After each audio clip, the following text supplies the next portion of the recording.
তোমরা আগের দিনের ব্লগ দেখে নিশ্চয়ই বুঝে গেছো আজকে আমাদের বাড়ির কোনায় কোনায় ছড়িয়ে পড়েছে একটাই গন্ধ, বিরিয়ানি বিরিয়ানি বিরিয়ানি আর বিরিয়ানি।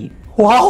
তো চলো আজকে তোমাদের বিরিয়ানি তৈরি করতে করতে বলি যে আমাদের বাড়িতে বিরিয়ানিটা কেন তৈরি হচ্ছে। এটা হচ্ছে পাখি মানে আমার ভাই, আর এরা থাকে বাইরে। তো আজকে এদের সেখানে যাওয়ার টিকিট কনফার্ম হয়ে গেছে, তো এরা যাবে সেখানে, তাই জন্য ভাইয়ের প্রিয় জিনিস বিরিয়ানি তৈরি হচ্ছে। তো তারপর চান টান করে আমি যাই রান্নাঘরের দিকে, গিয়ে দেখি বিরিয়ানির হাঁড়ি তৈরি করার জন্য সমস্ত জিনিসই রেডি হয়ে গেছে। তারপর কাকিমা হাঁড়ি সাজাচ্ছিল, আর যেগুলো সঙ্গি করবে না সেই জিনিসগুলো আমি একে একে দিচ্ছিলাম ঠিক পরিমাণে। তারপর আমাদের হাঁড়ি গোটাটা সাজানো হয়ে যায়, আর তারপর এবার যাবে এটা আঁচে এখন 1-1.5 ঘন্টা। আফটার দিস 1-1.5 ঘন্টা এটা হয়ে যায় একদম পুরো রেডি। আর তারপর বিরিয়ানি আমাদের পাতেও দিয়ে দেয়, আর সাথে থাকে চিকেন কষা। আর বিরিয়ানির স্মেলটা এত সুন্দর হতেছিল আমরা তো ওয়েটই করতে পারছিলাম না। তারপরে বিরিয়ানির মাংসে, তারপর চিকেন কষার মাংস, তারপর পেঁয়াজ আলু সমস্ত দিয়ে তৈরি করে একটা ইনসেন্ট বাইট, আর এটার সাথে একদম পুরো চুম্মু।